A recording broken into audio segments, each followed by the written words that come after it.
Hi, everybody. Welcome to the second Get to Know the DPO. We're still the same guest, though. I know we didn't get enough of Valdez last time. Actually, he and I have been emailing, talking about how many things we didn't talk about, and so we're gonna do a round two and talk about the platform a little bit, talk about LAIs and just what they mean and what the platform means to the party. Talk about some actions, what we can do as constituents around these items, and talk about November and how we can help Dems, right? Because we still are fighting Republicans, and regardless of what we think of as progressives, regardless of what we think of individual Democrats, they're all better than the Republicans. All right, let's just keep that clear. I think today is a good example. If anybody's watching what's going on in media right now, and no, we're not going to talk about that, but wow, great example of how there is a difference. Okay, so please welcome again Valdez Bravo, who is the first vice chair of the Democratic Party of Oregon. Valdez, thank you for joining us again. Hey everybody, it's great to be back here on Get to Know the DPO with John, and I appreciate everybody who's tuning in to be a part of the conversation. Awesome. Thank you for being here. And hey, Charles Mon has shown up. We have Oz and Schultze is here. Thank you, Schultze. Appreciate that. We've got new features before we get going. Thank you for being here, Valdez. I want to show everybody. Livestream Studio has okay. It's not now. They're not working. Of course, So we, right? we have new features, but apparently they're not working. So I'm gonna figure out what's going on with that. But I will eventually be able to take your questions on YouTube without having to. They'll be shown on screen. So hopefully, when I get that going, we're gonna let Valdez talk about some things in a minute. Hopefully, we'll get that going, and I can do that. So ask your questions. I planted the first five that I'm gonna ask Valdez. We're gonna talk some, and then we're gonna ask those questions. So you can't ask those. You have to ask other questions. All right. So, Valdez, uh, one thing I didn't have on the rundown to talk about really quickly, we didn't even address this last time. What are your primary functions as the first vice chair? What's your primary role? That's a great question. So, primary role as a Democratic Party of Oregon officer, and specifically me as first vice chair, is as first vice chair. I obviously work very closely with our chair, Jean Atkins, and she's basically the face and leader of the party of the organization. And so I work to support Jean. If Jean says, I'd like your help doing X, Y, or Z, I'm there to support her 100%. We also have another vice chair, Lapita Maurer, and other officers, Eddie Morales, who is our treasurer, Alex Josefi, who is the secretary, and then three elected DNC members, Tanya Shively, Travis Nelson, and Matt Keating. But what I see my role in is, obviously I'm on the admin team. So the central committee, the state central committee made up of members from all over the different 36 counties in Oregon come together and they pass resolutions or rules changes or calls to action, like some of the things we're going to be talking about today. And then the executive committee is a membership group of the chairs of the caucuses, of the CDs, the congressional districts. And the admin team really is to kind of do the nuts and bolts, keeping the party moving in between those quarterly meetings, or in terms of the executive committee, the monthly meetings. I really see myself as someone that should be a servant leader who is working with the counties to try to advocate for getting them the information or resources they need. It is an all volunteer organization, and we do have a limited budget. So a lot of it does come just connecting people together, information, whether it's supporting candidates and connecting candidates with information they need to be successful, or some of these ballot measures that we're for or against, connecting, there's so many progressives out there in Oregon fighting for the same things and trying to make sure that everybody is working in concert with one another. I see myself as a connector, as an advocate, as somebody that can, if there are concerns or questions, anyone can email me at valdez@dpo.org. And I try to be timely with my responses. Every once in a while, a message will come in that busy inbox, and it takes me a bit. But I really just see myself as somebody that's trying to further the mission of the party to achieve this progressive agenda that we've laid out in our 2018 DPO platform, and to help elected Democrats that are going to be fighting for those and helping achieve them in the legislature. But really, we're the party, and so we're here to provide the organizational infrastructure for progressive causes, for progressive candidates, for progressive ballot measures, and we're here year round. We don't go home after the election. The day after the election this year, we're going to be, well, we might take a little a day off, but we're going to be back at it and thinking about 2020. So the other thing I do as a party officer as the vice chair, since I'm the first vice chair, is I do attend the Association of State Democratic Chairs meetings, which happen once a quarter, where all the different state chairs and vice chairs and the state party executive directors come together and meet and collaborate, and share best practices, and funnel up what's happening in the field, bottom up. And then we take things and try to take it back to our states. And then as part of that, I'm also a DNC member. And so those twice a year DNC meetings, I'm an elected officer for that. So That's kind of the nuts and bolts of it. Supporting the folks here in Oregon, but also going to the national stage and taking Oregon's message and values and ideas and sharing them, because we're considered a best practice out here in the Beaver State. Wow. And just for clarity, everybody, that's not your day job, right? No, it's all voluntary.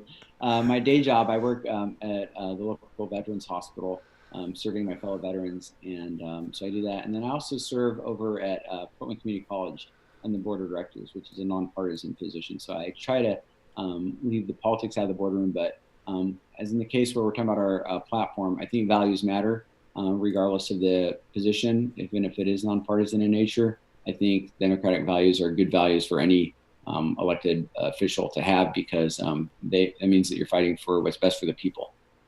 Absolutely. Because I don't see any other values being offered by other party, the other dominant party at this point. I'm just gonna say that. Sorry, just today really. They're the party of family values until it comes to actually doing things to support families, and then all of a sudden it seems hypocritical. Yeah, it's an odd term there. It's like buffalo wings, right? Not really what they are. So you guys, if you have any questions for Valdez, please let me know. Hey, Dennis, you're up. You're in Germany. Hey, Jeffrey, nice to have you here. Hallo and guten Abend. There you go, Dennis.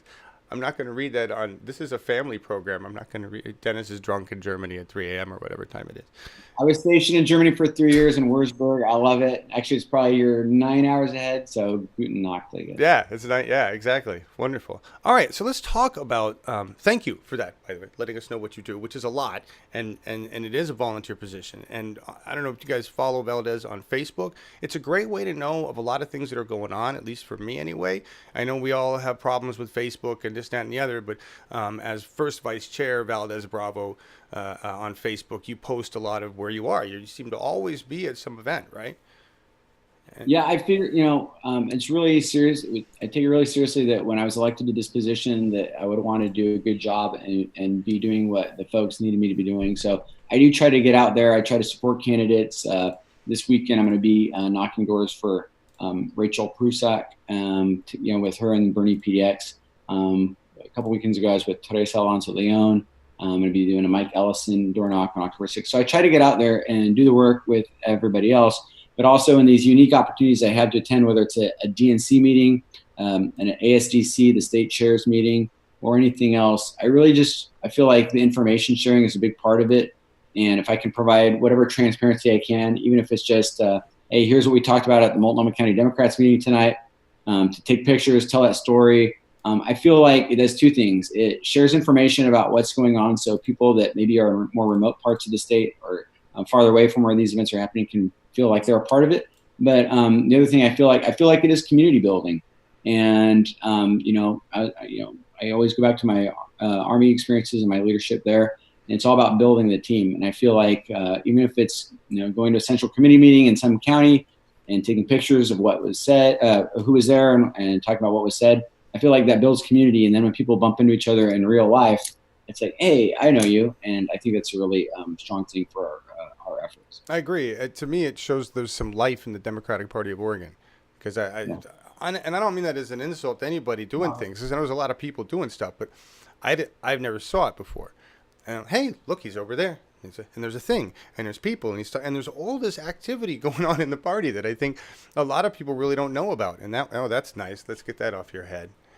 Well, say Apple wants to set up an iCloud account on you right now. That was, I'm already too cloudy up here. No. yeah, I understand. One, It's one of the biggest compliments I got just the other night, I was at an event for the Latino Network, and a local elected official who is new into, stepped up to run for the first time, and has not been involved in party politics, said, I really appreciate the fact that you tell the story wherever you're going. You're telling the story, you're kind of explaining the so what yeah. behind it, what's going on.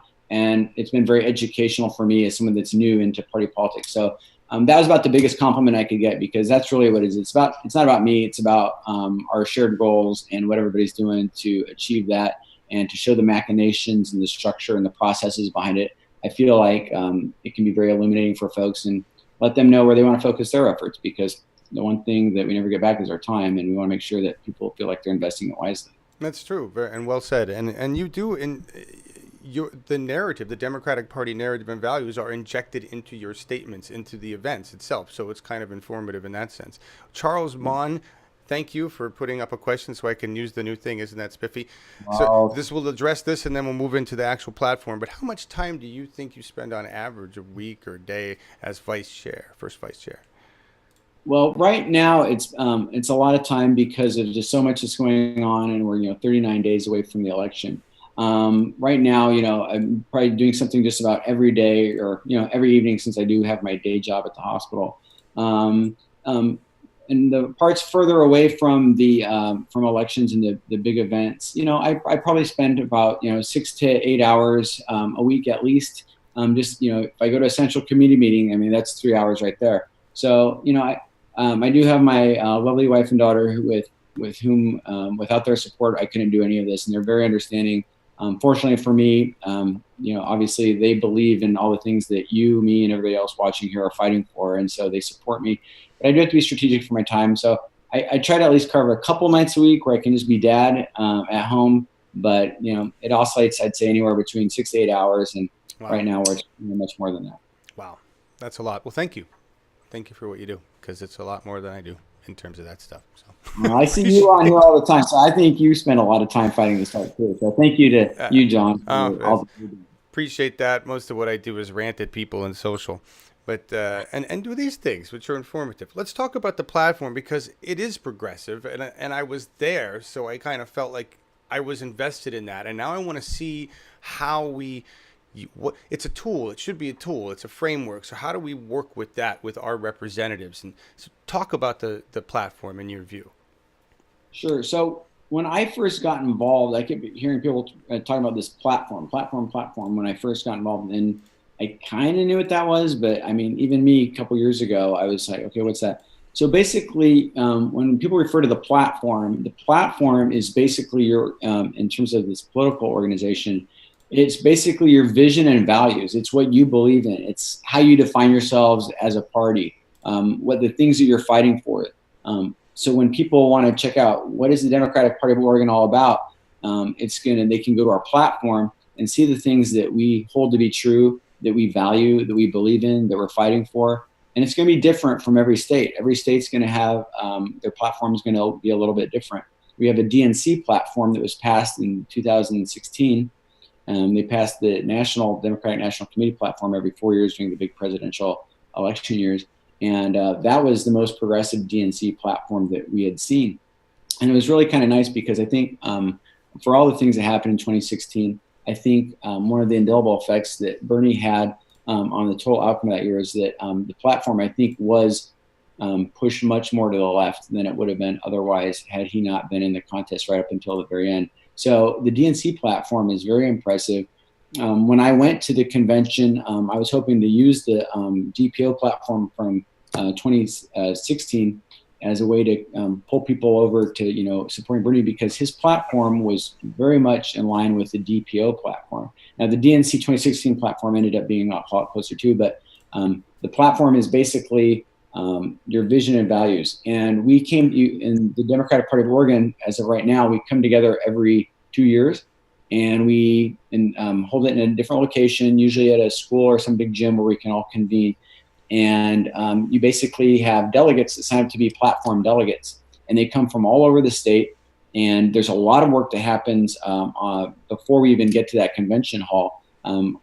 Big shout out to Tim Rowan, who is the chair of our platform committee and was a key part of the platform convention this year for organizing all these groups that were interested in these different groups such as education or the economy or the environment and jobs and labor, and coming together and working up in groups, kind of creating some planks. So you have an article, which is basically a theme: education, economy, healthcare, environment, good governance. And then that's the theme. And there's like an overarching statement for each article. And then below that are planks, bullet points about things that we hold to be true. Now, we don't want this thing to be the size of a phone book. So there is a bit of discussion and working that has to happen to narrow that down. And so that's why that a lot of that happens before the convention. But then when you get to the convention, it's the last chance for people to get into groups and to vote. And it's like multi-voting, and everyone gets a certain amount of votes depending on how many planks they're voting on, and to determine what is going to be the final outcome, and to do some wordsmithing and editing as well.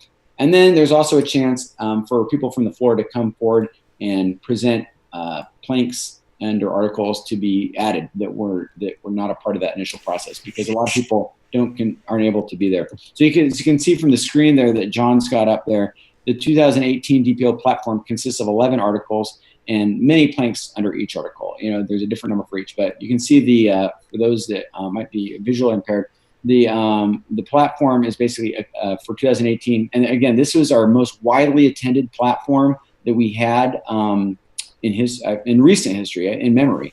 So we had like 511 folks attend our platform convention and come together. So from all over Oregon. So it was really amazing. It was a really good product. As you can see, the different articles were economy, education, environment, foreign policy and national security, good governance, healthcare, basic needs, and gun safety. There's a lot in that one. That was a intention. People were like, we should have split these out, but immigration, infrastructure, criminal justice, social justice, and then science and technology. So these 511 Democrats came together. They worked with each other. They talked, they caucused, they met. And then I actually had the honor, so honored to be asked by our chair, Gene Atkins, to chair the platform convention. It's kind of I think a tradition where the chair of the DPO steps aside and somebody else does that, which is kind of like a tradition. So I had a chance to lead that, chair that event, and it was an all-day event. And we were able to come up with our finalized 2018 DPO platform, which will carry us forward for the next 2 years. And it was really cool to have John here with Uphill Media there broadcasting it. So you can actually, what's his platform? What was that like? That must have been crazy. You can actually go to YouTube and on Uphill Media's channel and watch all 4 hours of the for the serious hardcore folks out there that want to do that. I argue it's more interesting to watch than baseball. So I'm just gonna go. I'd agree with that. But it was really great, and I think that was the first time that there had been video there broadcast capturing it for the folks that were unable to be there. So thank you for doing that. Yeah, I think it's really a boon to civic engagement in Oregon. Well, thanks. I kind of had to be there because we were involved in the process, and I was a delegate, and I didn't even do that very well. But I want to. It was an amazing experience, and just so everybody understands that things actually do occur. This is Article 9 or 8. It's the infrastructure, energy, transportation, communication, and media systems, internet and net neutrality. All right, and on this, thanks to Justin Bryce, Charles Mon, and a bunch of other people, not me. Okay, Justin said, I'm going to add this. It's like, okay, I don't even know what this meant. So it's now line 13, plank 13 of this article is we support the internet to implement engagement broadcasts as a way to facilitate a conversation with people using the internet where they are about critical issues of our time and to share ideas for solutions. Now, that wasn't the original wording, right? But that's okay. It's a guideline. And with Valdez here, the DPO is implementing that plank. All right. And they do other live streams too. It's not just here. So, I think that's DPO for following through on this. Now, and I would say that Keith Ellison, he was the deputy chairman of the DNC. That's something that he's been pushing a lot. If you're at your state parties or whatever, everybody's got a broadcasting device. Well, at least everybody that can afford a smartphone, I guess. But you got your device here. Turn it on and live broadcast from wherever you are, and that's engagement broadcasting. And some people do it, from a march, and some people have a a get to know the DPO kind of segment they do with their party from their party headquarters. But such an invaluable tool. We had the technology. Let's use it. Right. Right. Just have a conversation with the people that are there. It's very easy now to engage with the chat and take questions, and that's really what this should be about, right? The the the good side of the platform, you've got your articles, and then you've got your legislative action items, which are different. We're going to go over those. The good side of the platform is that it's a guideline, as you said, for the Democratic Party, right? It's what we believe. 500 people came together and we wrote this down. The downside is that it's non-binding. So my first question to you is this, and it's what does the platform really mean? It's non-binding. So what good is it in terms of our relationship with our reps and moving forward? That's a great question. That's something I've heard a lot of angst about since I got involved, especially from a lot of the very most progressive folks, most left-leaning folks in the party, is that we have this platform and it sounds good on paper, but what are we actually doing about it? When we see actions that don't comport with the platform that was passed in 2016 or whatever year it is, how do we reconcile the fact that sometimes what we see happen or go down in Salem doesn't necessarily reflect what we pass in the platform? Yeah. So that I would say that so a couple criticisms I hear about the platform are, one, it's too long. It's like 33 pages. It's got all these complaints. Who has the time to read that? I think a lot of people read it.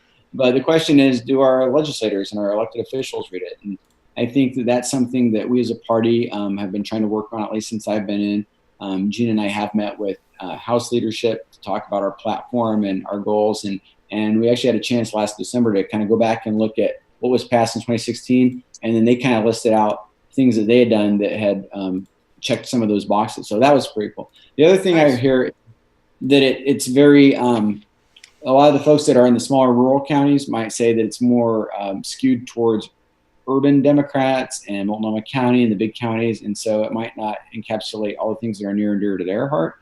And so that's a shortcoming of the platform. But to your larger question of basically it's non-binding, so what good is it, right? Yeah.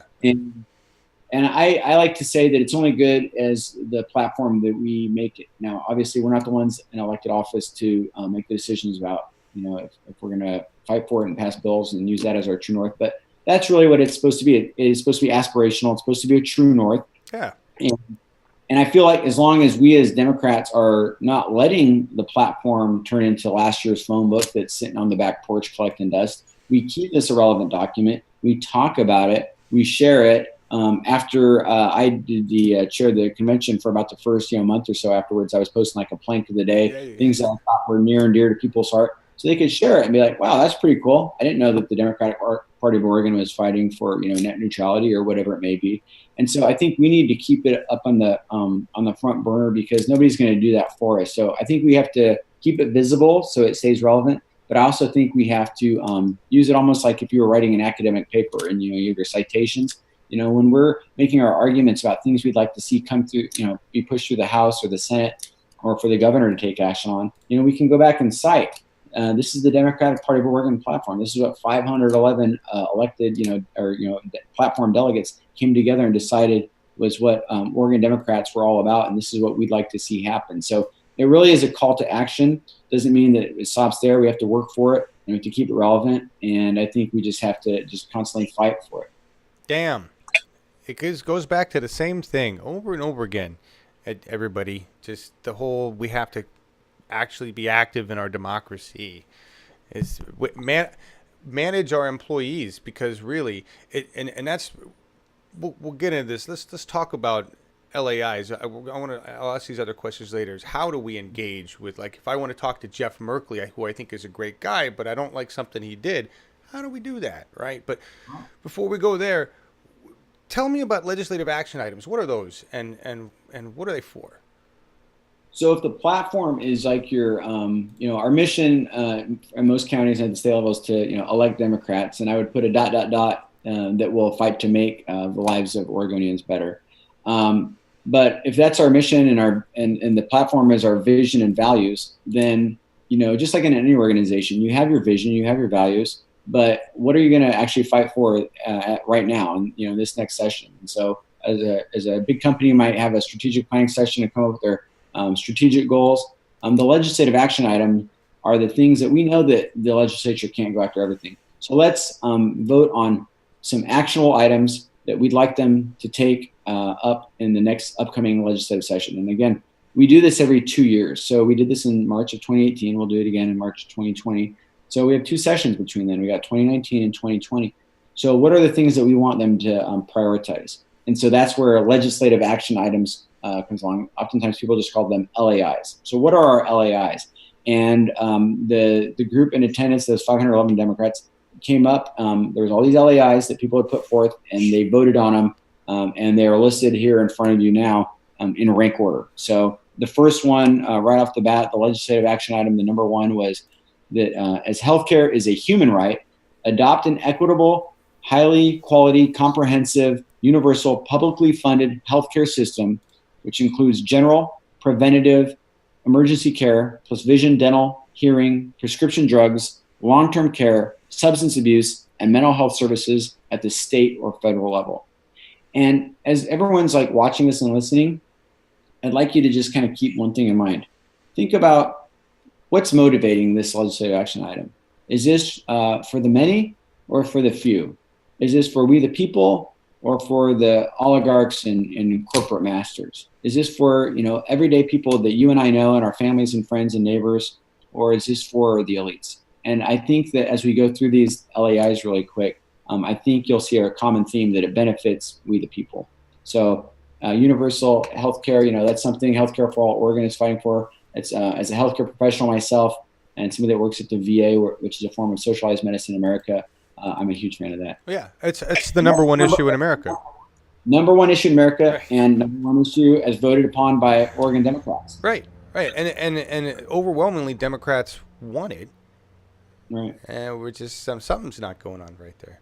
Right. And with the work group that's being formed or that's in existence already with Andrea Salinas from HD38 up in Lake Oswego, bless you. I feel like there's some real good meaningful action happening around that, and I'm already hearing about the Republicans on that committee seeing the financial sense behind something like that. Really? So now is this I'm sorry, this is in House or in Senate? It's a House committee and Oregon House committee. Yeah. Okay. So that's cool. So somebody's working on it there. See, wow. House, just from my looking at things, House seems to get a lot done, and then a lot seems to get stopped up in committees and things in the Senate.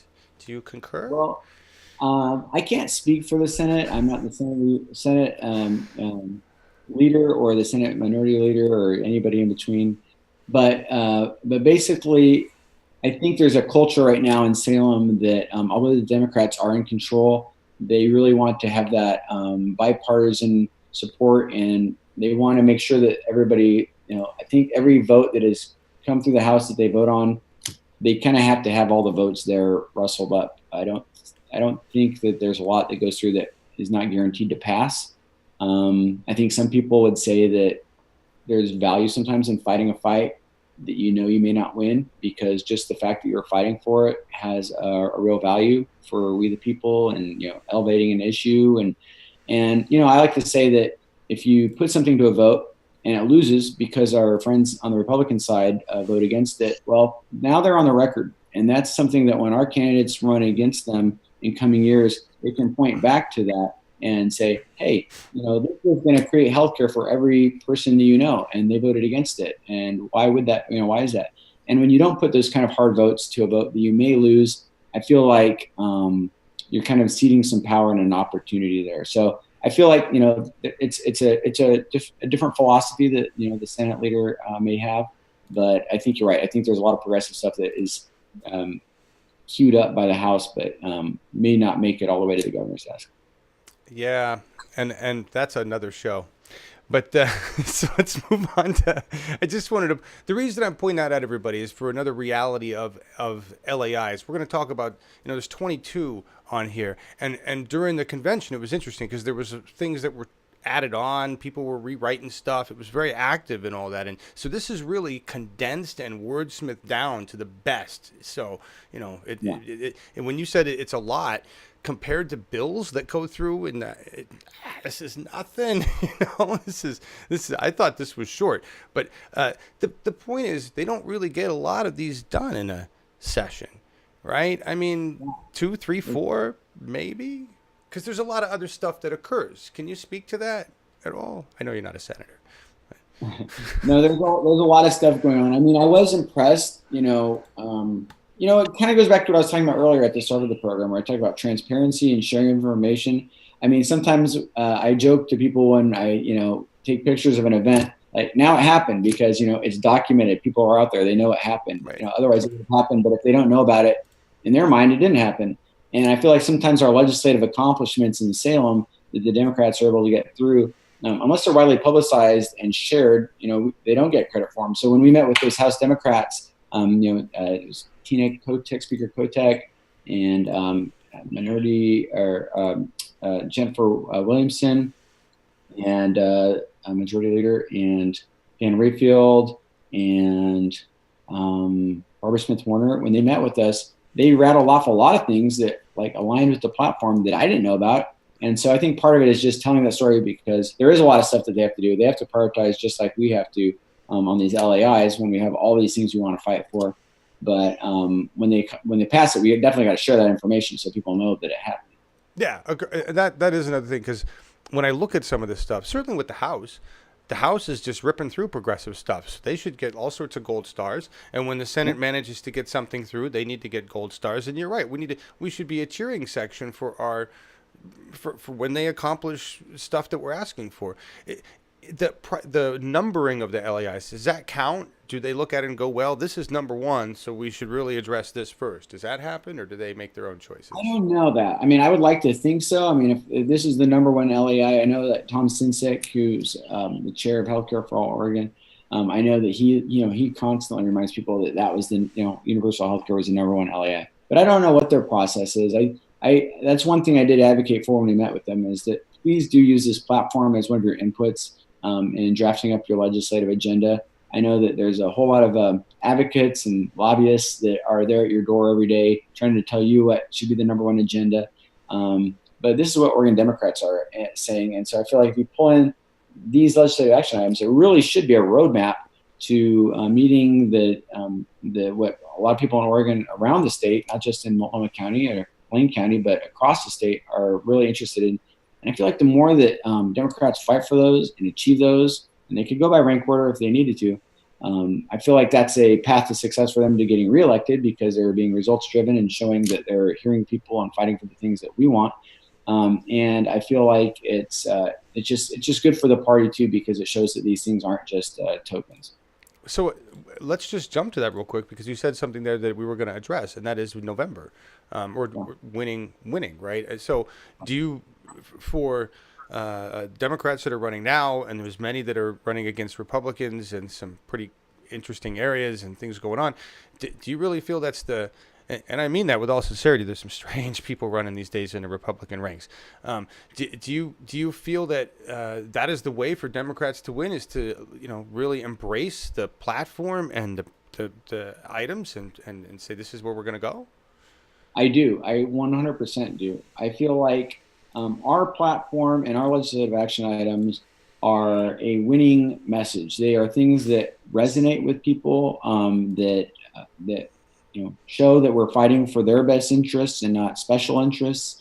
And I feel like if I was a candidate sitting down trying to figure out, what am I going to fight for? What am I going to make a part of my platform? My two biggest inputs would be, one, going around and doing listening sessions and constituent meetings and knocking doors and talking to people in the area that I'm proposing to represent, and find out what's near and dear to their heart, just like Teresa Alonso Leon does. She goes out, and when she's knocking doors, she's actually keeping a tab of what's near and dear to their heart, and that shapes her legislative agenda, which is super cool. Wow.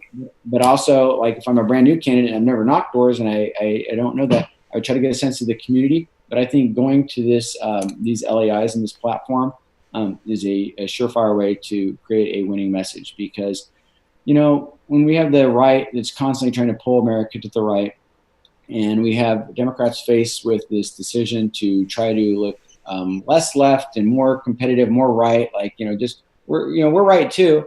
I feel like that does us a disservice because it loses, you lose the contrast, you lose this fight. Like, what are you Democrats fighting for? Are you just trying to win? Or are you trying to fight for these things that we really would like to see happen? And Jamie McLeod Skinner, who is an awesome candidate, she's running in CD2, the second congressional district out in Eastern Oregon, against Greg Walden.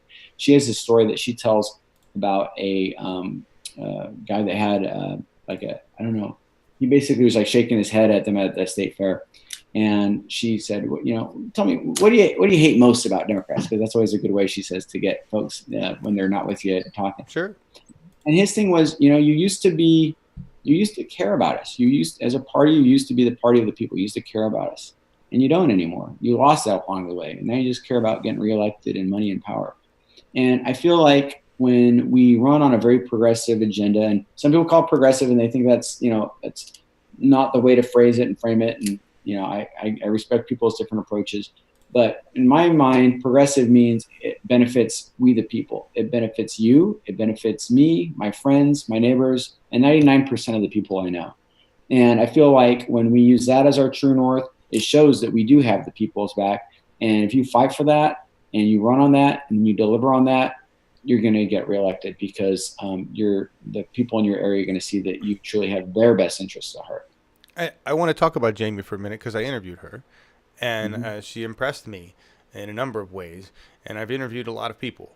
And just to answer Rob tomorrow's question, yes, we've had Sarah Smith on many times, including the DPO show. Larry Taylor has interviewed her. We love Washington, and they're progressives. And Sarah Smith is awesome. So go for her. I actually didn't get to say something live on air with Jamie that I really wanted to say that her and I talked about in the green room. All right. And I'm going to say it now. And that is, I said, I know you have to worry about phrasing of things in your neck of the woods, okay, because she's dealing with purple, right? And I said, you don't use the phrase Medicare for all. She said, no. I said, you don't use the phrase single payer. She said, no. I said, those are the two phrases that progressives are looking for to go, we'll sign on, right? Because that's what we want. And 56% of Democrats wanted that in 2016, okay? More want it now. And that was an Oregon statistic. Okay, so I basically I said if that came across, if you were elected right now and that came across your table, right, single payer Medicare for all, would you sign it? She said yes. Right, that's all I need to know. She's going to win over her district, but she's fighting for that solution. Okay, that works for me. All right, I'm just wanted to get that in there because I thought that was important. You're totally right. I think that sometimes I as a progressive, I look for different signals when I'm praising someone's campaign. One of my buddies back in Massachusetts or Colorado or whatever says, "Hey, this is a really great candidate." I check out their website. I do kind of look for those easy signals that they're progressive and fighting for the same thing: single payer, Medicare for all, right. Campaign finance reform. But the thing is, it is all about the framing. And I think you are in a rural area. I think it's perfectly okay to still be fighting for the exact same thing, but just articulate in a different way. There's this great book that I've been reading that I really encourage anyone out there to read. It's a little old. It's 2004. Well, it's not that old. But it's George Lakoff, and it's called Don't Think of an Elephant. And the premise behind it is just by saying that, now all you can do is think of an elephant. And it just talks about how the Republicans have owned the language and the framing. And, when they were doing the Bush tax cuts, they talked about it as tax relief. They're like, right, days after he was sworn in, and tax relief. So anyone that's opposed to that is against tax relief. You don't want to give people a break. It sounds like you're a jerk. And so it's all about the words they use. And the Republicans have been owning that for years and years and years. I like when I visit Jamie's website and it says she's fighting for Oregonians to have access to a full range of physical and mental health services. That basically, she's fighting for the same thing. She's just seeing a little bit different. And to your person that maybe is a little bit conservative leaning, but you might be able to bring over, she's not running to the right. She's just saying it in a different way that gets them past that buzzword that might have them shut down right off the bat. So I think Jamie's awesome, and she has my full support. Yeah, and the words she used with me on air were managed costs. and that seemed to fit with the conservative narrative. Every Democrat out there running, I'm just going to tell you, if you have access to affordable in your statement, you are seen as a centrist. I'm just going to tell you right there, it's a terrible, terrible phrase to use. Just as bad as you think Medicare for all is or single payer is, access to affordable is a death phrase for progressives, and that's why I questioned her on it. I'm like, this means nothing. It meant nothing to Scott Galindez. He's dead. And so that's, I got to say, I'm pushing back on that because for your Dems, it's a terrible message. I think, universal healthcare is definitely strong. Access to healthcare is another, because, everyone has access, that's within driving distance of an ED, right? We have the Emergency Medicine Treatment Active Labor Act, EMTALA, passed in 85 or something. So a lot of people like to say, well, anyone can get healthcare. You go to the ED. Of course, you go to the ED and you're either going to get a big fat bill, or they're only going to put some Band-Aids on you and send you away, and your real problems are not solved. So it's access. It's got to be about more than access. You have to have meaningful access to actually get the full range of care needs. So that's what I like, she says. And it's not saying access to health insurance, right? Because, well, it's great if I have access to health insurance, but it costs $800 a month and I can't afford that. Or I have a small business and I want to provide it for my 40 employees and it's going to send me back $800,000. I can have all the access to health insurance in the world, but it's not going to do me be worth a hell of beans. So I think it is, you do have to be very precise in how you say it, but I think definitely Jamie's with us on the single payer Medicare for all. Agreed. It's just a war of words. And hey, by the way, Oz, thank you so much for your donation. I really appreciate that, man. Thank you. Thanks, Oz. Yeah. And hey, everybody, there's a whole bunch of people that showed up. Nice to have you here. I've missed a bunch of names, but it's good to see you. Thank you for being here. Please share this. We're learning about the Democratic Party platform, the Oregon platform, and LAIs, and we were just talking about number one. Where do you want to go from here? You want to go through the next one, or what do you want to talk about? Let's go to the next one. Let's see what the next one. Number two. What was the number two thing on Oregon Democrats?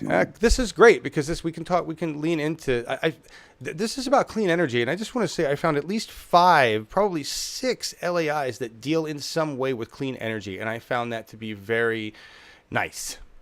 Yeah. So, our second legislative action item that we'd like to see the legislature act on is to swiftly enact the Clean Energy Jobs Bill and continue to reduce greenhouse gases based on full life cycle emissions to meet the Paris Climate Agreement, fund renewable energy efficiency, promote carbon sequestration, and fund training and job creation, especially for the benefit of rural, low-income, and minority communities. And I don't know if you know this, but wind turbine technician is like the best, fastest growing job right now, I think, in America.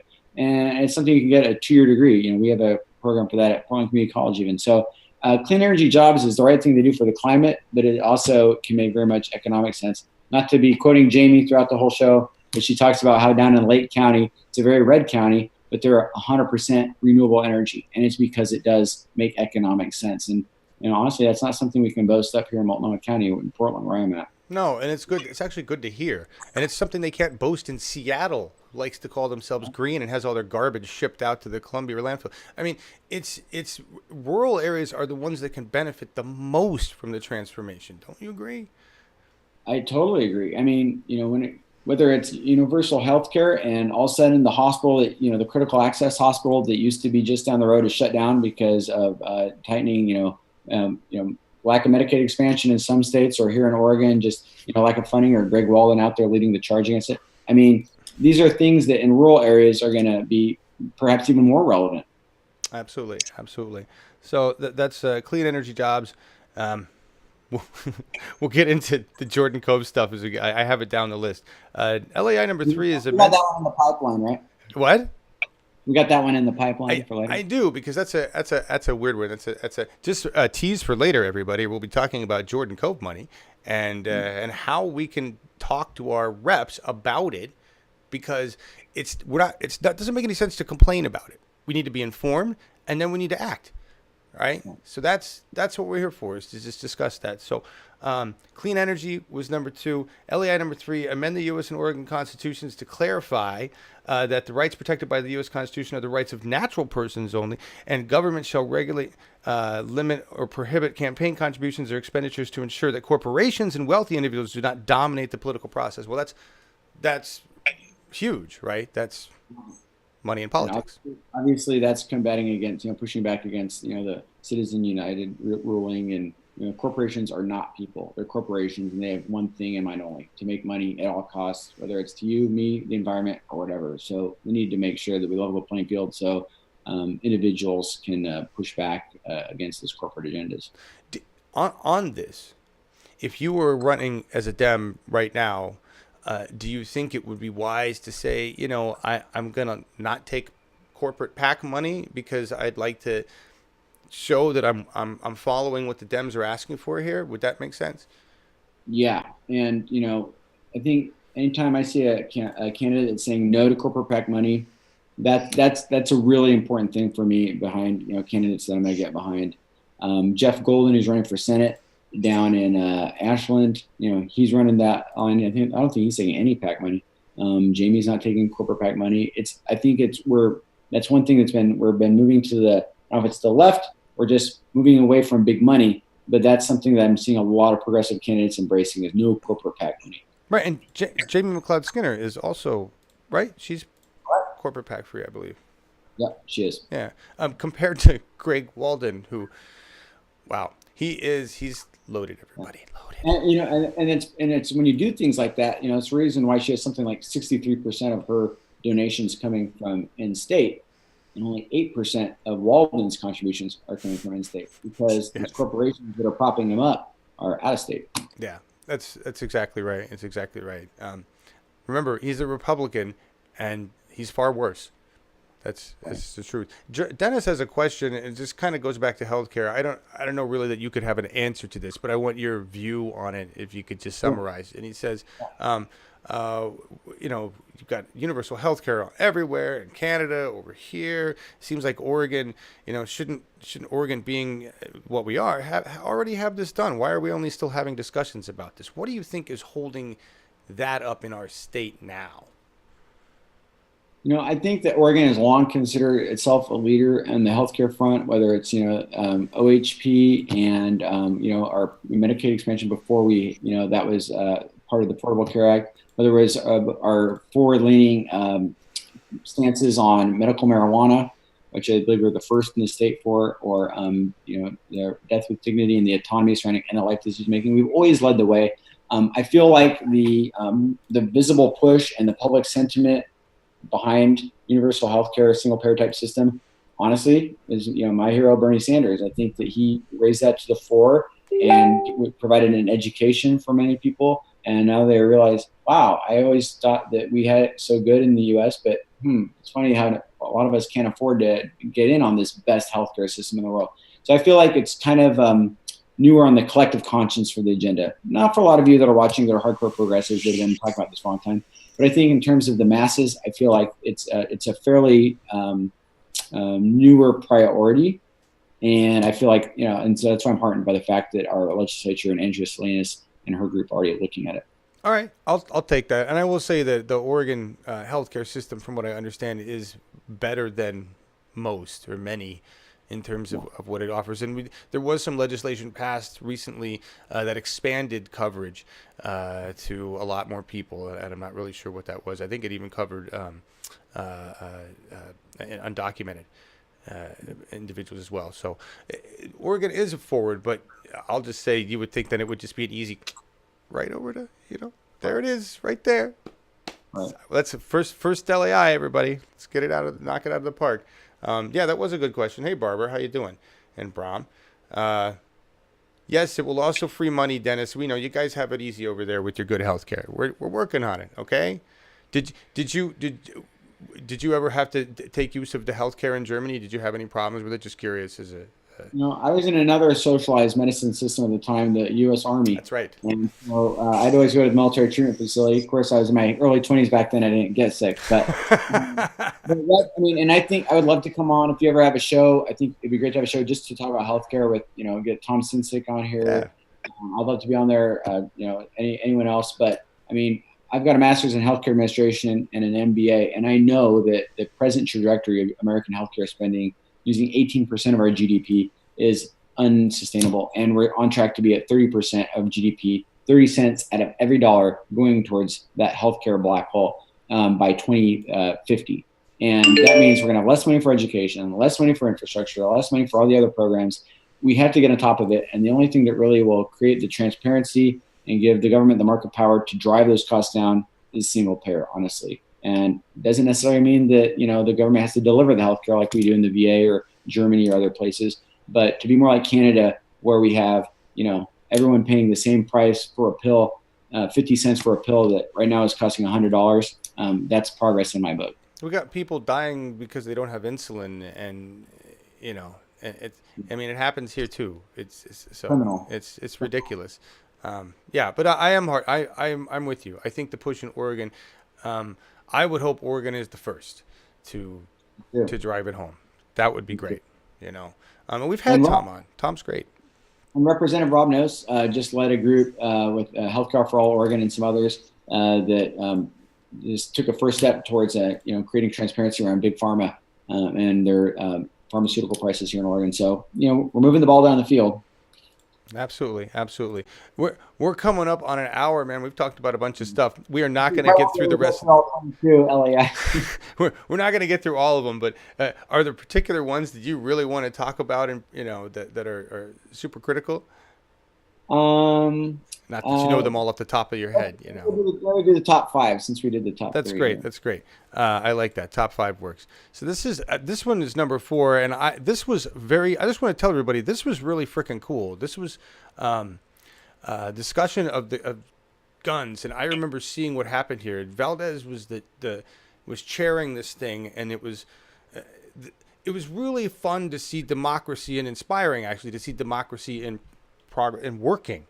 Right, like it was well done. You did such a great job of running the show, and what we saw was people, yays and nays, people on both sides of this LAI working to change language, discussing whether it needed to include this thing or that thing or not. It was so detailed, and the reason you see it written the way it is to make sure it covers what it needs to cover. There was a lot of care taken into this, right? It certainly was. I mean, my goal as the platform chair is what a goal I would, hope that anyone chairing a Democratic meeting of any kind would be, which is to make sure that everybody at least has a chance to be heard. So we want to make sure that everyone is heard on both sides. And, we couldn't be there all day, so we had to limit the arguments to a certain amount on one side and the other. But I feel like the end result really was a nice compromise. I mean, the LAI is to ban the sale and purchase of military-grade and assault weapons, such as AR-15s and equipment used to modify weapons into assault weapons. Bump stocks. Yeah. Limit magazine capacity to 10 rounds. Raise the minimum age of long gun purchases from 18 to 21. Fund and implement buyback programs for those weapons and magazines. So nobody here is saying get rid of the Second Amendment. We're not going after the Second Amendment. What we're just asking for is some sensible gun safety for the folks that are going to own weapons. We have a gun owners caucus in the Democratic Party of Oregon. Charles Mon is, I think, the chair of that. Yeah. And, so we have folks that are responsible gun owners that like it for sport or, in their rural area, it's a part of life. So we don't need to take everybody's guns. That's not what the Democrats are about. Don't be fooled. But we do want to make sure that we present these tragic shootings that are happening in high schools and other public areas. Lately, it's the media. And so we feel like not every person needs to have an assault weapon, which is, designed to do one thing only, kill massive amounts of people in the shortest time as possible. I was in the Army. I had an M16A2. I fired expert on the pistol. But although I am someone that's more comfortable with guns, I don't feel like everybody should be able to just get one on the internet or without taking gun safety courses. And I don't think you need the same type of weapon that I had in Afghanistan just sitting around the house, especially when you got little kids around. I find it just obscene and ridiculous, the level of gunness. So I really hope the NRA is apparently losing a lot of money and struggling. So I hope that that's taboo a little bit. Exactly. So this is an important one. This is number 4, and Charles Mon worked really hard on this. You did. I cannot remember his last name right now, but the chair of the Veterans Caucus, Tom. Oh, Thomas Etienne. Etienne, thank you. Who just a shout out to Tom if you're watching now. We're gonna have he's connected me with somebody on. Has to do with voting. Anyway, he's connected me with. He's great. He's out there doing stuff, and he's connected with somebody we're going to talk to. And he's supposed to have him on every once in a while. But he got up and spoke as a veteran, for this and really like cleared some air about, look, everybody, let me explain this versus this and blah, blah, and it was really powerful to have somebody who, you would typically think would be all about the guns was like, no, this is, kind of like We're not about we're not about trying to take guns away. People call it gun control. We're about gun safety and making sure that people are, safe in our communities. And I don't think anyone could argue with that. No. Exactly. Number 5, repeal mandatory minimum sentencing in Oregon, allow judicial discretion on individual cases. Another no-brainer, I would think. Yeah, no-brainer. And we know that mandatory minimums, usually disproportionately contribute to the disproportionate jailing of people of color, being sent off to prison. And I would really just ask you if there is there's a lot of contested judicial races this year, and you're looking at judges, and how do I weigh that? I mean, if they are against mandatory minimums, I think that's one of those signals that says that they're a judge that I'd like to have deciding people's fates in our courts.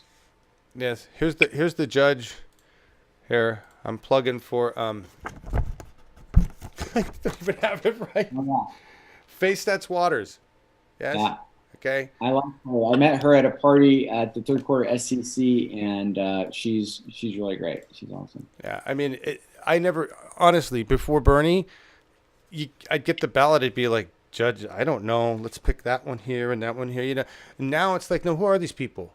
Because and oftentimes they're uncontested. You get that one Scantron bubble and a name. Like, okay, but it's exciting to see, especially up here in Multnomah County. We have some options, and yes, and down there in Lane or Benton County that Judge Sets Waters is in. So yeah, look at judges, super important position. Again, we won't get into it, but as exhibited in the national news today. Yeah, exactly. Because those judges that we put in office now become Brett Kavanaughs later if we don't pick good ones. Everybody, that's how it goes. Yeah, and all right. So that's the top 5. I want to, like I said, I found many of them that dealt with fossil fuels, dealt with clean energy, and that was really cool. And I just want to. Now I've got to go back to my other questions, but questions about working with our reps when we see like, hey, we asked you not to do this, you still are. What's up with that, right? And so here's LAI 20. This is where the fun starts, and this one I thought was pretty important. Prohibit the development of Oregon waterways and coastal regions for offshore drilling and the transportation and export or import of fossil fuels and fossil fuel derivatives, which would include LNG. Yes. Right? Liquid gas, yes. Yeah. And we have an issue going on right now with Jordan Cove, which is a proposed LNG terminal. And most progressives, and it should be Democrats, should be opposing this terminal. And I say that because Larry kept saying on shows, we've been against this for a decade. We've been against it. There's been a resolution for a decade. And he's right. There's been a resolution for a decade, everybody. So my first question to Valdez Bravo is, what are resolutions and what good are they?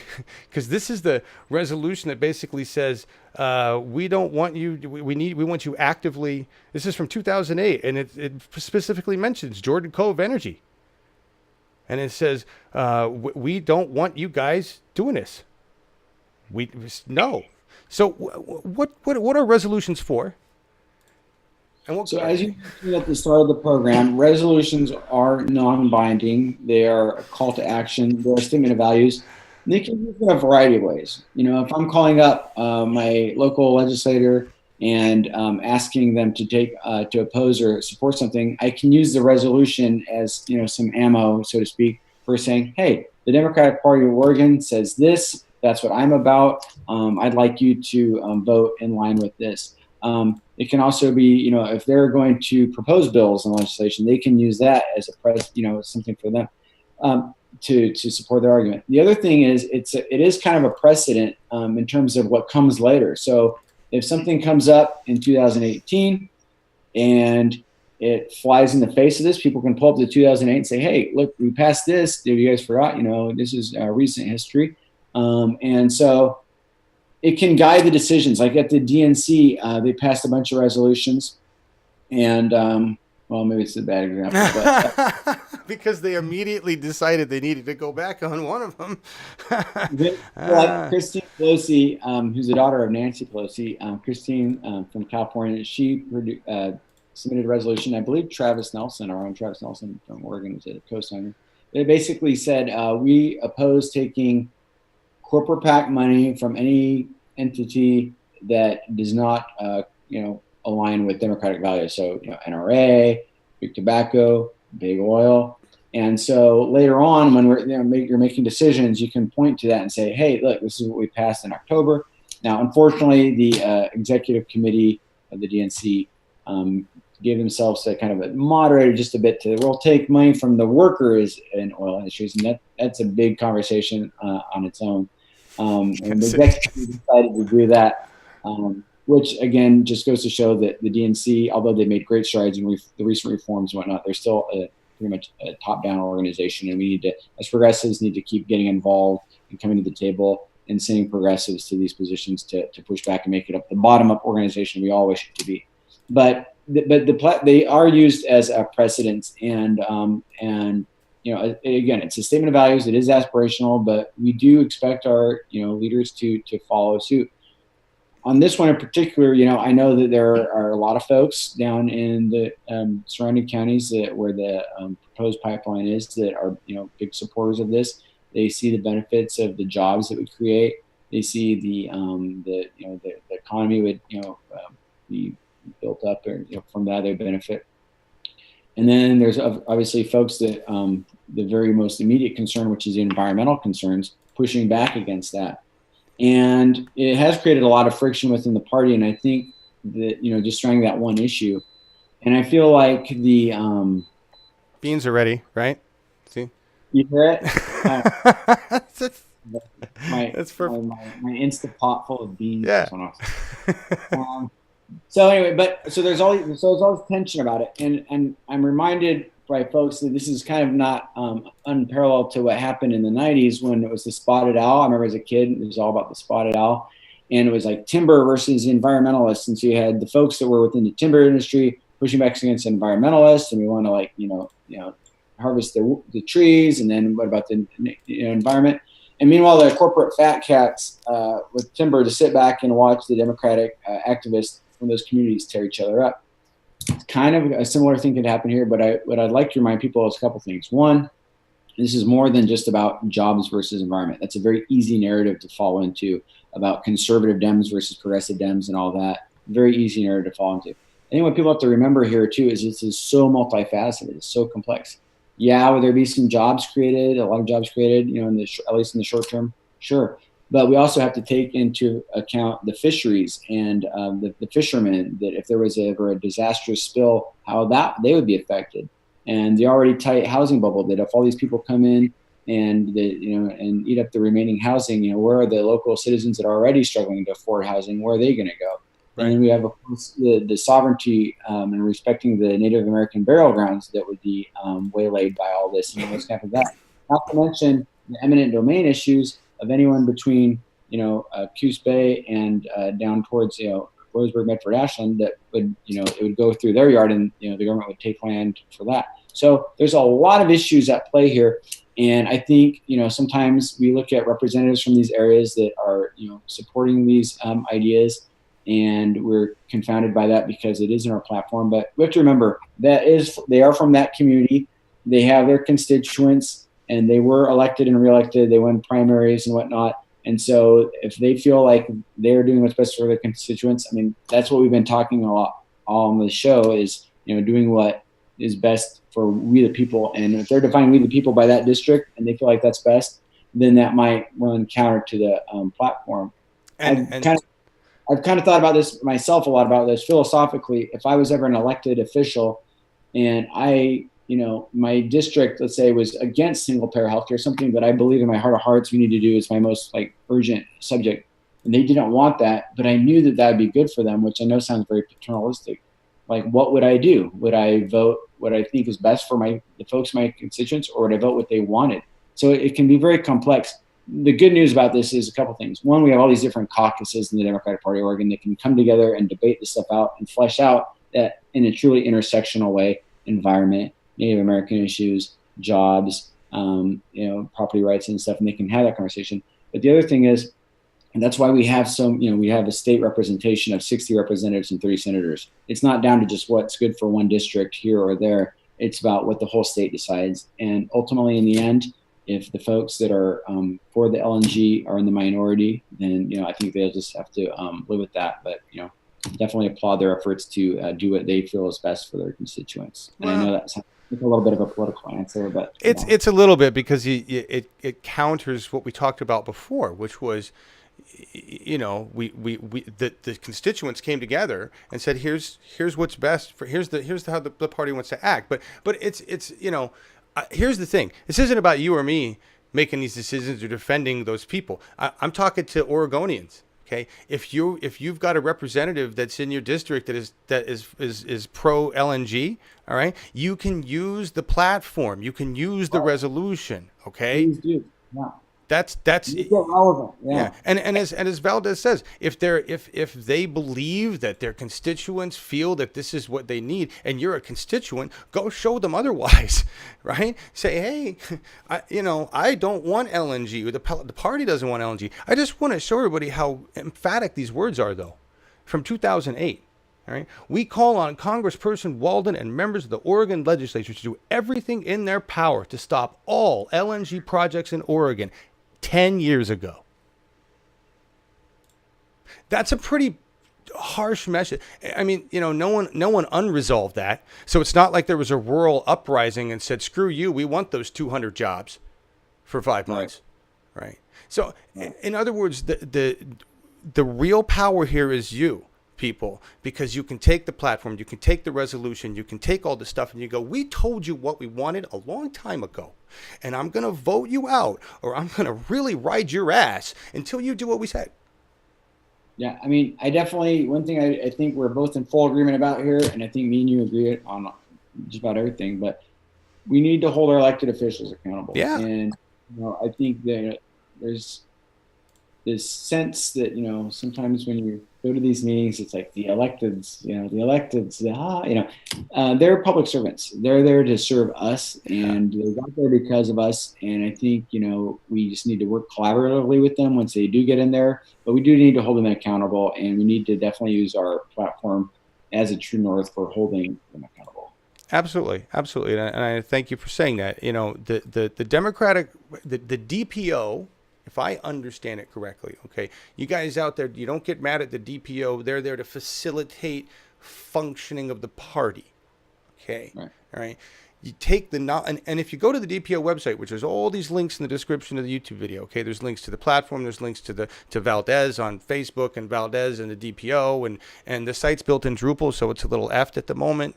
Maybe somebody's going to work on it. .org/party. You can read all the platform, all that. Yeah. And it's downloaded, it's there, it's on Drive. Read it.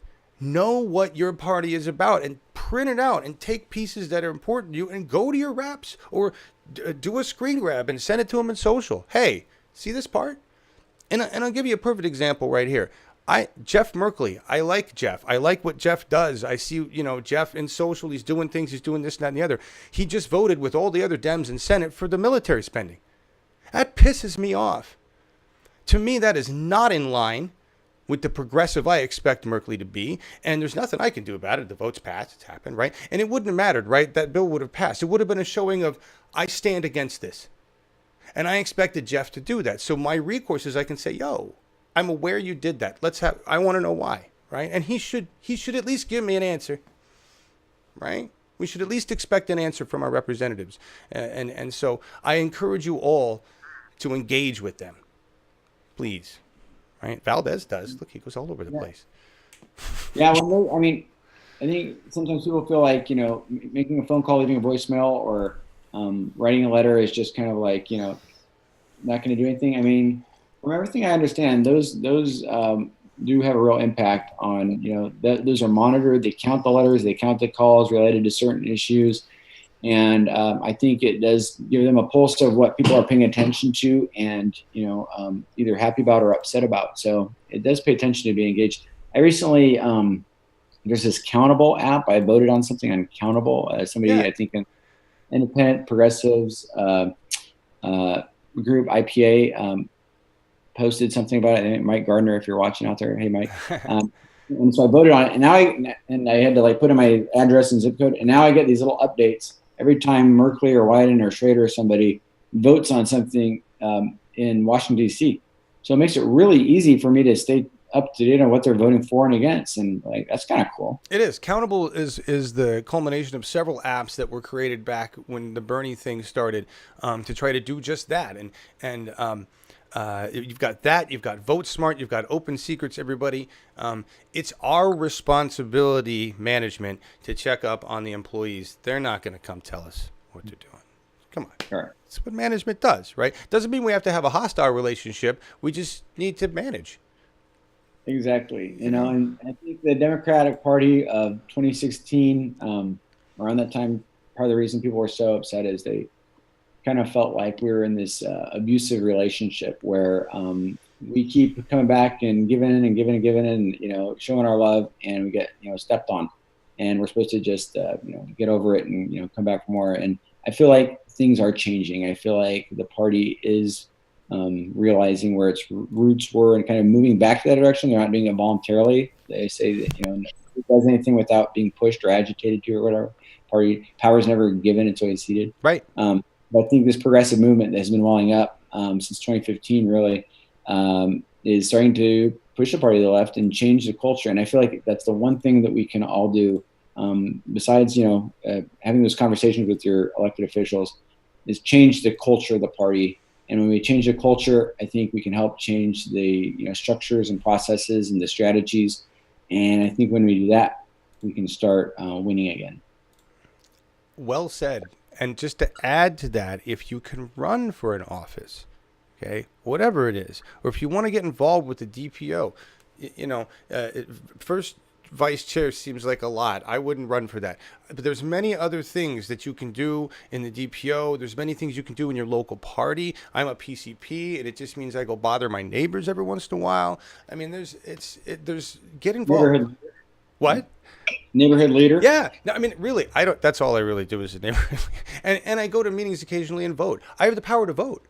If you want the power to vote on anything, that's where it starts, right there. And what I would say too is this Democratic Party of Oregon, you don't have to be vice chair to have a meaningful impact. Right. We have our state central committee meetings. The next one is up in Portland, December 1st and 2nd. Everyone's invited. I think it's open to the public. I mean, I'd encourage Democrats to come, but but if you want to like put you saw these resolutions and you got an idea for a resolution that you're passionate about, send it to Valdez at DPO.org. I can send it to the appropriate caucus or somebody that might be good to champion that is an SEC delegate member that can put it forth for you.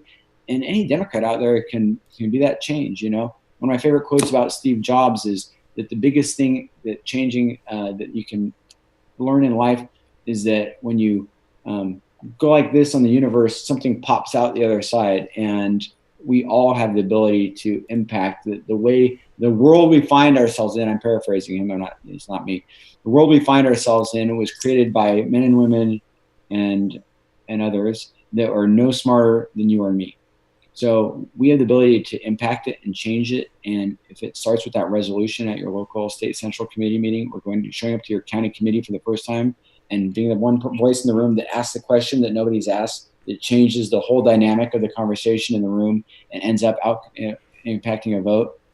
That's huge, and that's what we need more of, I think, in America. Yes. I fumbled my way into having a plank. That's you just get involved. It seems really daunting until you do it, and then it's there. It's interesting. Is there anything you want to go over? We talked about a lot of stuff. Is there anything particular you want to wrap up with before we talk about the song? No, just the last thing I would say is, if you're a candidate out there watching this, we're only 39 days away from the election, but True. It's not too late to give the old platform a look and, look at these talking points, the legislative action items and, incorporate them into your talking points and really use this as your true north. on running for something. It's so easy to run against something, especially when there's so many terrible things out there in the national stage and even locally. It's really easy to run. I'm not for that. I'm fighting against this. But people don't vote for what you're against or that. They vote for what you're for and what are you going to do for them. Even if you've got a stellar record, what's your vision for the next couple of years? And so I would just encourage you to really highlight what you're for. This platform, these legislative action items are a great menu of things that might resonate with you and your community. Use them, incorporate it. They're proven, they're data validated. People like polls. Well, this is a poll of 511 Democrats across Oregon. So go for it. And the other thing I would say is I recently shared something on my social media about, bless the Democratic Senatorial Campaign Committee and the Democratic Congressional Campaign Committee, DSCC, DCCC. They call me every day. But I would really encourage you that if you do feel like you have some money to give, and I know it's a big sacrifice to give to these things, to give it to a local candidate and to put it directly into the pocket of a candidate that you believe in, that's exhibiting these values, that you think is going to be effective at moving towards these progressive goals in the legislature, whether it's a Jamie McLeod Skinner in Eastern Oregon, or a local state rep, or a state senator, or Charles Mon down there in Corvallis, whatever the one may be. That, especially for the local candidates, a $27 contribution means a lot. I've been there myself when I ran for Portland Community College. There's small dollar donations. I got a $1 donation from somebody one time, and I still wrote them an email and thanked them so much because it means a lot, and it means a lot to those local campaigns. So if you are going to give, it's easy to get those. Just give to the DSCC or something, but I really just kind of like take a look around your left and right, find a good progressive candidate, and support them. There you go. You guys know that. And I'd also say that, if you are involved in your party at the county level, you can donate there because, that money just kind of goes to keep the county level running, basically. Yeah, I'm a sustaining member, of the Multnomah County Democrats. And it was funny one time. The normal donation was like $10 or $50 or something. And I did 27, of course, right? Right. First joined back in 2016. And they're like, what? What's 27? Why'd you do that? It's usually 25 or whatever. And I was like, and then, well, I like the fact that whenever they balance the budget, they say, it's a much 27 is a much better symbol than okay. I'm just gonna go with that. So thank you, Val. This was great. Really learned a lot, and I really enjoyed the discussion because it really, it's cool. First of all, it's just cool to have you here to tell us about this stuff, but also to feel like I do have a connection with the Democratic Party at upper level or whatever you want to call it, right? Not that you're any different from me, you're a facilitator, but these conversations happen all the time, and this is what makes democracy function, right? Yeah. Well, it's been a great conversation for me too, and I really appreciate the service that you bring to our community. Not just locally, but worldwide, apparently. And for drunk Germans. If it works here in the U.S., the same, I'm sure, strategies and approaches to engaging with your elected leaders works, whether it's Benton County or Berlin. So yes, thanks. Absolutely. Thank you. You asked for, we always go out with song, and you asked for 10 years after. I'd love to change the world. Why? Well, a couple reasons. One, I love the song. I feel like I was born 30 years too late. I would have loved to have been, alive in my favorite decade of music, the 60s, and all that. A lot of parallels that I think between the 60s, between the Republican president, the social upheaval, the protests, the march, the alliances of groups coming together to fight for we the people. I think the music was better back then, kind of like the 60s now, but we don't have the good music. Interesting. But I love the song, and it has that kind of hand ring in the air. I'd love to change the world, but I don't know what to do. And so I think that was a really good theme across with what we're talking about here today. I have heard that a lot since Trump was elected. God, it's time to. I've been on the sidelines. I want to be involved, but I don't know what to do. I don't know where to start. It kind of reminded me of this song, and I would just say support your local candidates. Support, the ballot, or oppose ballot measures or support ballot measures that you believe in, and get involved within the Democratic Party at the local level. Or if you're not feeling it, get involved with any other allied progressive group. And that's the first thing you can do, and it does mean a lot. And I think it's the way we're going. The revolution is real, and we're going good places. Awesome. Thank you. I agree with that. I think maybe in the 60s they didn't know what to do, but we know what to do now. We're doing it. Right. And we've got internet to connect us all together. Yeah, we got that. Thank you, boomers. Appreciate that. We'll take it. All right. Bye, everybody. Thank you so much for being here. Thank you, Valdez, for all you do. 10 years after, love to change the world. And I suggest everybody take a look at what's going on with Jordan Cove and the Oregonian Live and take a look at your reps because there's some stuff. We'll talk about that on the Saturday show. Join us for that.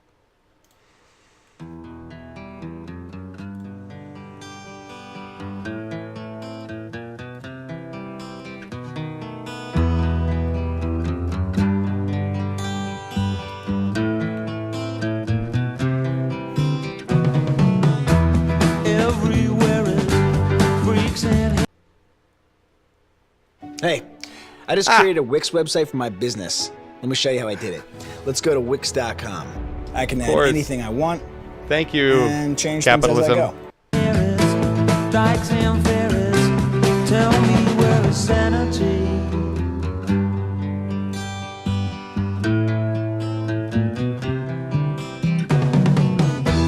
Tax the rich, feed the poor, tell there are no rich no more.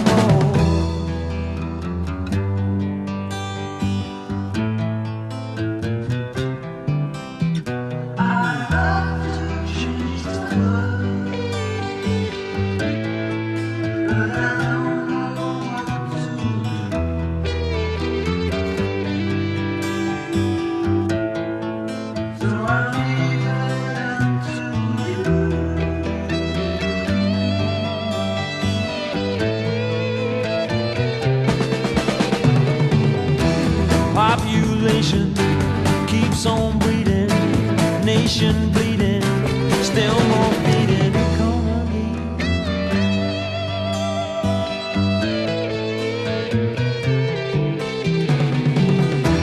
Life is funny, skies are